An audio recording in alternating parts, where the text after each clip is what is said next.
Vamos lá? Na nossa aula de hoje, de higiene, saúde e segurança do trabalho, a gente vai complementar um pouquinho sobre atos inseguros e condições seguras. Os termos ato inseguro e condições inseguras ganharam espaço a partir do modelo de gênese de acidentes denominado modelo dominó, que foi desenvolvido por William Hennig e publicado em 1931. Segundo Hennig, os acidentes resultam de uma cadeia de eventos sequenciais, metaforicamente, como uma fila de dominós caindo. Esses dominós foram nominados e um desses dominós era chamado de ato inseguro e condição insegura, o qual antecedia a ocorrência do acidente. Então, uma vez removido esse dominó, os demais que antecediam, mesmo caindo ou se manifestando, não resultava em um acidente. Então, esse modelo ganhou corpo entre os profissionais de segurança e popularizou esses termos. Ele popularizou tanto que era muito comum nas investigações de acidente encontrar como definição de causa o ato inseguro e a condição insegura. Então, o ato inseguro era sempre relacionado à falha humana e, segundo as pesquisas, era apontado como responsáveis por 80% dos acidentes de trabalho que ocorriam em qualquer empresa ou em qualquer setor. Então, vamos ver algumas ações que antes eram definidas como ato inseguro. O uso de equipamentos de forma errada ou roupas inadequadas, o fato de utilizar máquinas sem permissão ou mesmo sem habilitação, o trabalhador que se recusa a usar equipamento de proteção individual, o EPI, limpar e ajustar as máquinas quando ainda estavam em movimento, tentar ganhar tempo e improvisar na utilização de algumas ferramentas que eram inadequadas àquela tarefa que ele estava executando, consumir bebidas alcoólicas e outras substâncias entorpecentes durante a jornada de trabalho ou próximo da hora de ir para a jornada de trabalho. Trabalhar operando equipamentos quando estava com sono ou se distrair ali na execução daquela tarefa. Tarefas que envolvem altura sem a devida segurança, como por exemplo o cinto, paraquedista ou cinto de segurança mais básico. Já as condições inseguras já era classificado como aquelas situações presentes no ambiente de trabalho e que colocavam em risco a integridade física ou a saúde das pessoas, tá? Então, o ato era a pessoa que praticava e as condições era a situação a qual ele estava exposto. Então, são os defeitos, as falhas, as irregularidades técnicas e falta de recursos de segurança. E acontece sem a interferência do trabalhador, pois ele está vulnerável a essas condições. Alguns exemplos dessas condições seguras. A máquina ou equipamento que está sem as devidas proteções, a falta de um treinamento e de informações dos funcionários, ou um treinamento inadequado também ali dos funcionários, uma instalação elétrica defeituosa, fios e cabos desencapados, falta de equipamento de proteção individual, a ausência de sinalização com relação aos riscos aos quais cada trabalhador está exposto, a iluminação e a organização precária ali naquele ambiente de trabalho, as famosas gambiarras e improvisações em equipamentos, máquinas e nas ferramentas, também eram consideradas condições inseguras, o alto nível de ruído, então, se trabalhar num local muito ruidoso era uma condição considerada uma condição insegura, e passagens perigosas. Tá? Então, essas eram algumas das condições que eram consideradas inseguras. Então, essa classificação e abordagem, ela configurou a cultura de buscar o culpado, tá? O quem errou, pois a grande maioria dos acidentes tinham como antecedente o ato inseguro. Então, na verdade, não buscava entender a situação como um todo para poder melhorar, mas simplesmente alguém não fez seu trabalho de forma correta, né? Alguém não obedeceu às regras de segurança. Então era bem taxativo, por isso que era basicamente 80% dos acidentes eram considerados como um ato inseguro, provocado pelo próprio trabalhador. Então, existem outras questões, como por exemplo o fator pessoal de insegurança, que causa, né, a relativa ao comportamento humano e que pode levar à ocorrência de acidentes também ou à prática de um considerado ato inseguro, né?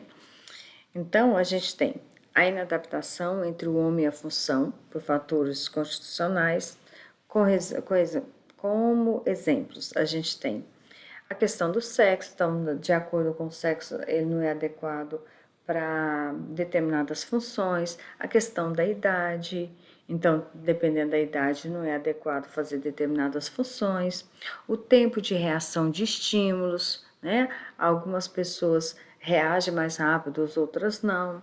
Coordenação motora, às vezes a pessoa tem uma deficiência física, problemas neurológicos, nível de inteligência, grau de atenção, a questão da percepção, ou uma coordenação visual-motora, né, relacionada à voluntariedade, que é a questão da iniciativa.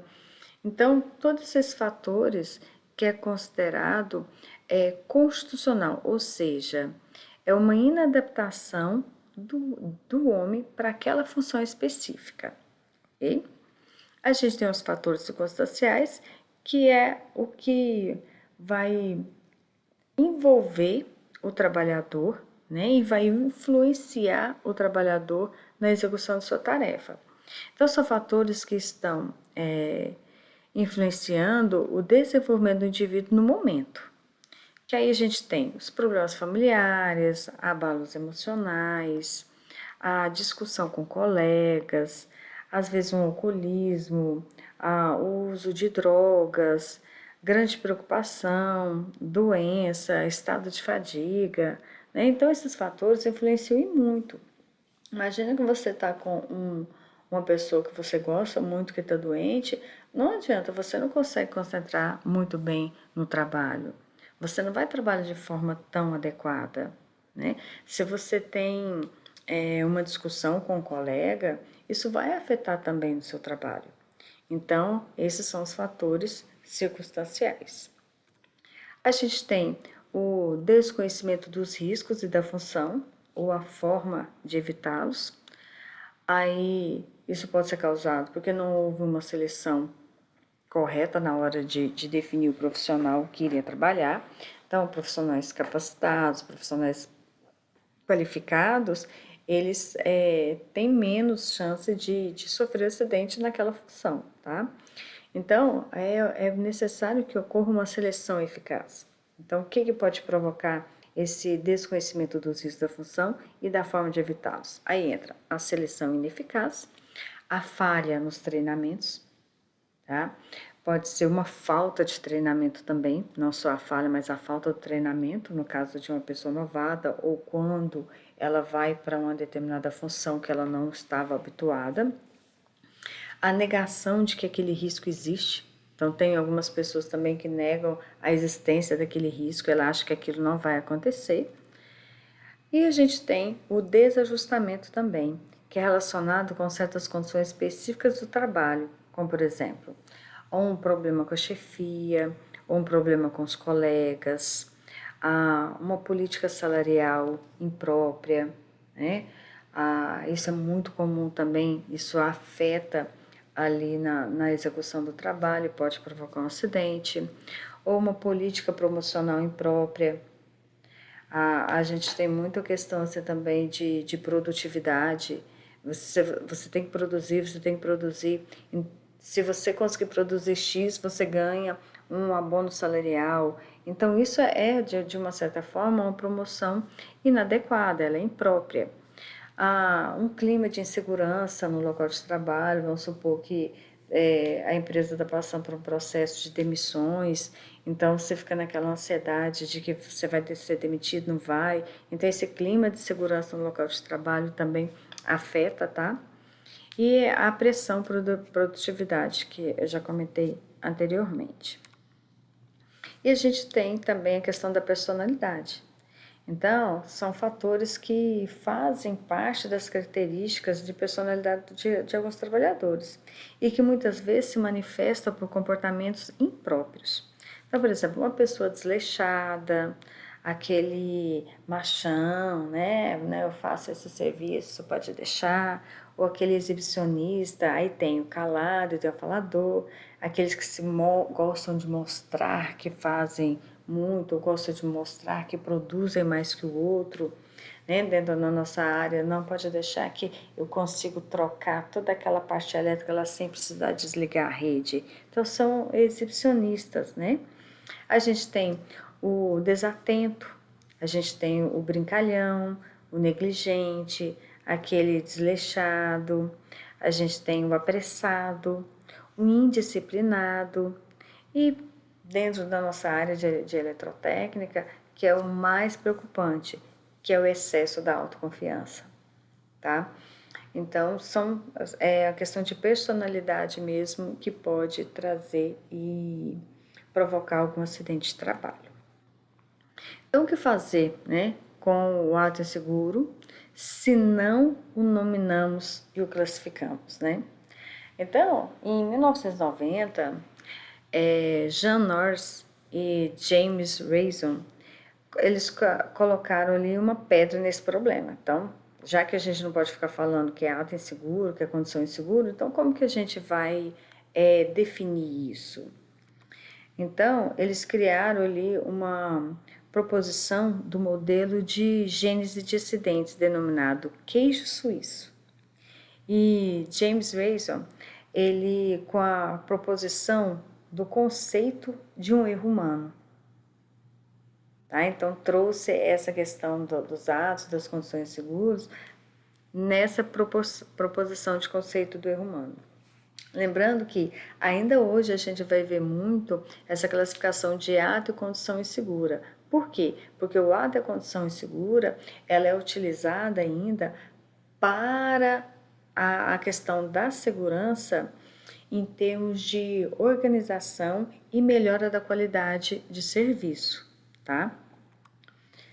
Então, segundo Raison, todo acidente tem como antecedente o erro humano, o qual pode ser classificado da seguinte maneira: erros não intencionais e erros intencionais. Então, vamos lá, os erros não intencionais. É o lapso, tá? Que é a limitação típica do ser humano no uso da memória, no processo de percepção e processamento sensorial. A gente tem o deslize, que é a característica do ser humano na robotização, na execução da tarefa que se faz agir, né? No piloto automático, né, entre aspas, independente do cenário no qual está.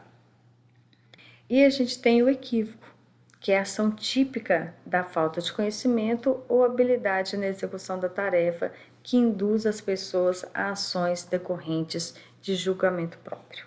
Tá? Então, os não intencionais é o lapso, deslize e equívoco, ok? Os erros intencionais. Com relação aos erros intencionais, eu vou falar no próximo vídeo, ok?